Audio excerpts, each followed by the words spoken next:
Hello everyone, welcome to IAS point. हम यहाँ पे आज बात करने वाले हैं कंक्लूजन के बारे में। ठीक है, जितना भी हमने पूरा चैप्टर में पढ़ा है तो उसकी जो भी निष्कर्ष निकलेगा उसके बारे में हम यहाँ पे बात करने वाले हैं।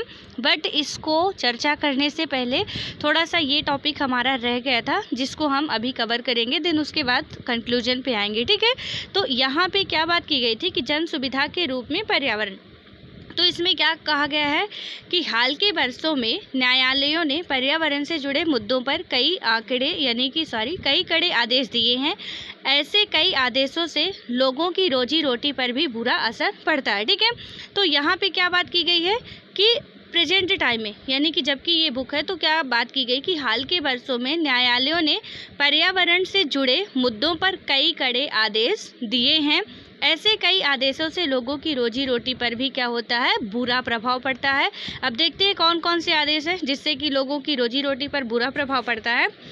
यदि हम मिसाल के तौर पर या एग्जाम्पल के तौर पर बात करें तो अदालत ने आदेश दिया कि दिल्ली के रिहायशी इलाकों में काम करने वाले उद्योगों को बंद कर दिया जाए या उन्हें शहर से बाहर दूसरे इलाकों में भेज दिया जाए।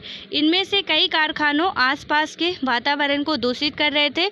इन कारखानों की गंदगी से यमुना नदी भी प्रदूषित हो रही थी क्योंकि इन कारखानों को नियमों के हिसाब से नहीं चलाया जा रहा था। राइट, तो यहाँ पे क्या बात की गई कि इनके ये कंपनियां या कारखाने थे तो उनकी गंदगी, यानी कि कारखानों की गंदगी से यमुना नदी भी हमारी जो है, यमुना रिवर की बात करें, वो क्या हो रही थी, प्रदूषित हो रही थी क्योंकि इन कारखानों को नियमों के हिसाब से नहीं चलाया जा रहा था। राइट, उसके बाद क्या है कि अदालत की कार्यवाही से एक समस्या तो हल हो गई लेकिन एक नई समस्या पैदा हो गई। ठीक है, तो यहाँ पे क्या हुआ कि अदालत में जो कार्यवाही की गई तो वहाँ से एक समस्या तो हल हो गई लेकिन दूसरी समस्या जनरेट हो गई। ठीक है, तो यहाँ पे समस्या दूसरी पैदा क्या हुई है, तो क्या हुआ कि कारखानों के बंद हो जाने से बहुत सारे मजदूरों के रोजगार खत्म हो गए।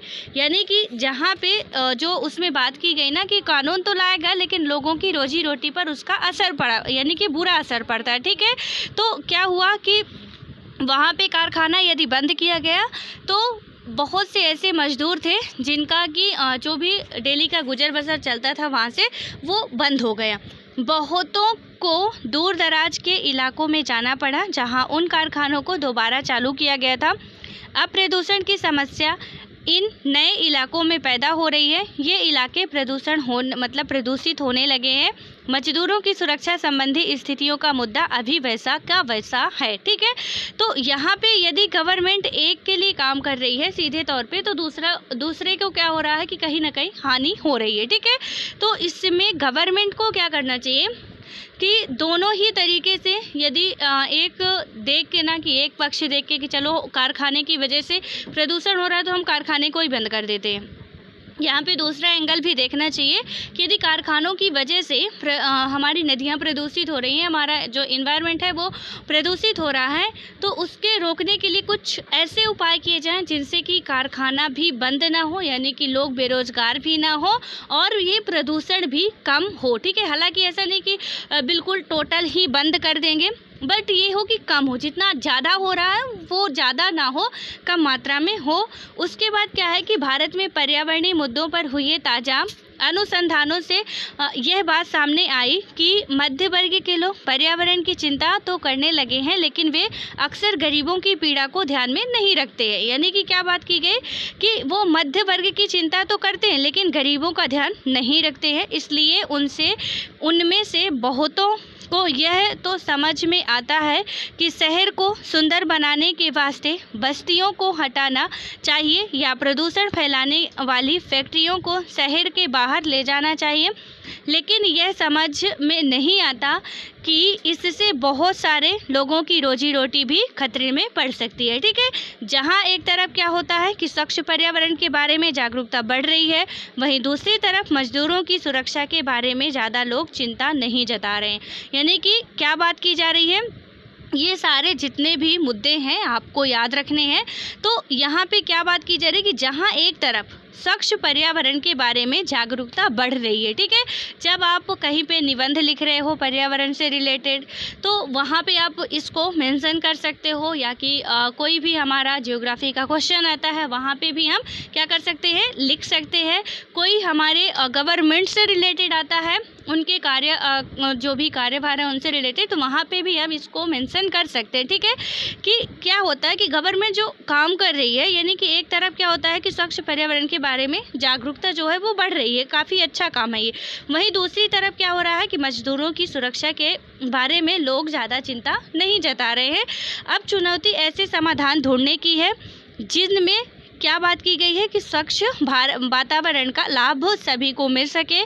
इसका एक तरीका यह है कि हम कारखानों में ज़्यादा स्वच्छ तकनीकों और प्रक्रियाओं को अपनाने पर जोर दें। इसके लिए सरकार को भी चाहिए कि वह कारखानों को प्रोत्साहन और मदद दे। उसे प्रदूषण फैलाने वालों पर जुर्माना करना होगा। इस तरह मजदूरों के रोजगार भी बच जाएंगे, और यहाँ पे यदि हम बात करें तो समुदायों व मजदूरों को सुरक्षित पर्यावरण का अधिकार भी मिल जाएगा। ठीक है, तो यहाँ पे क्या बात की गई कि उससे प्रदूषण फैलाने वालों पर जुर्माना करना होगा।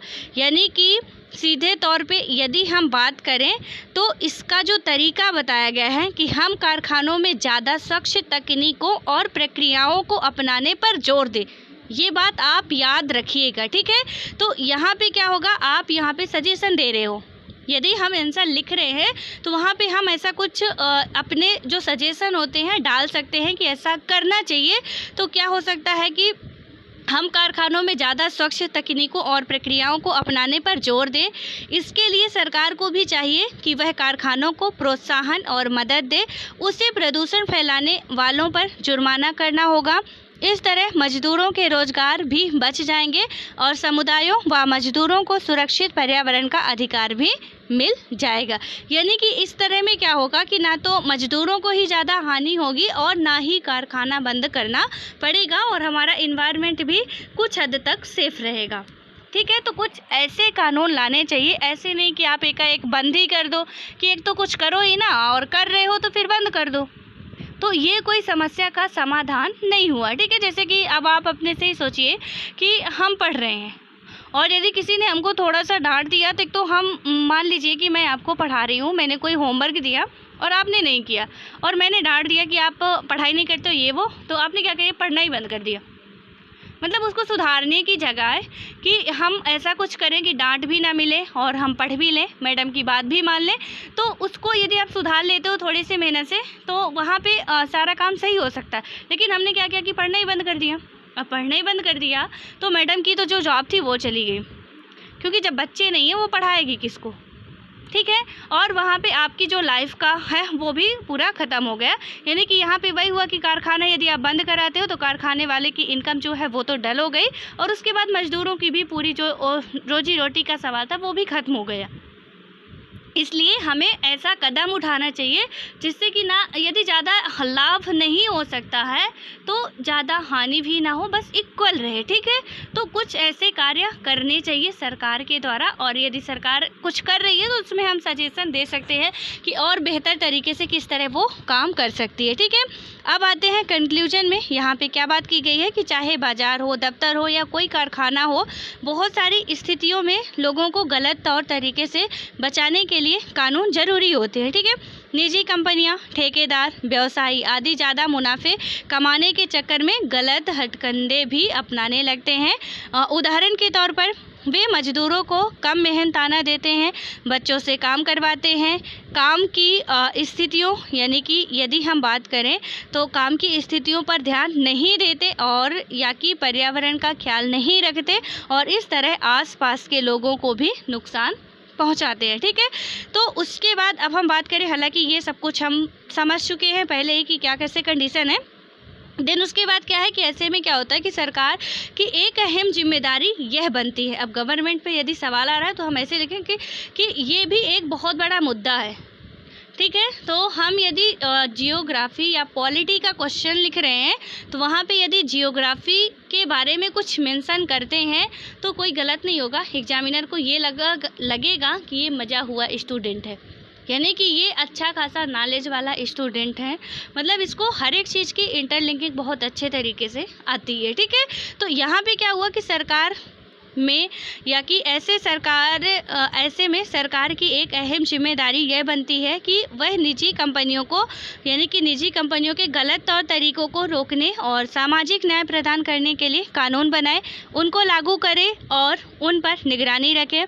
यानी ना सरकार को केवल सही कानून बनाने चाहिए बल्कि उनको लागू भी करना चाहिए। अगर कानून कमज़ोर हो और उसको सही ढंग से लागू ना किया जाए तो उससे भारी नुकसान हो सकता है। भोपाल गैस त्रासदी इस बात का बिल्कुल प्रत्यक्ष प्रमाण है या सबूत है। ठीक है, कि यहाँ पे यदि प्रॉपर तरीके से सुविधाएं नहीं होती है, कानून भी सही नहीं बना होता है, तो वहाँ पे हमने देख चुका है कि उसका रिजल्ट क्या आया है और आगे भी यही स्थिति रही तो इससे भी हो सकता है कि बदतर रिजल्ट आए।